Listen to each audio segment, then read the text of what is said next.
姐姐家的可以带去上，为什么我不能带去上？昨天月月从学校回来，到今天早上烧了4次了。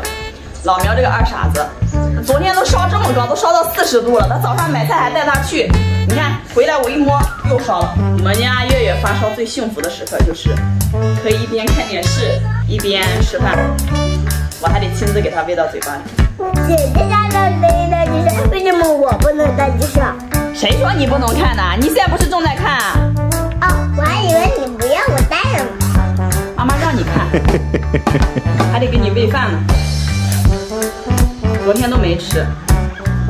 我给你们讲件事，昨天半夜的时候，月月她发烧了，她没跟我讲，她自己起来去喝水，然后上了个厕所，回来往我身上一趴，我的个妈呀，直接把我给烫醒了。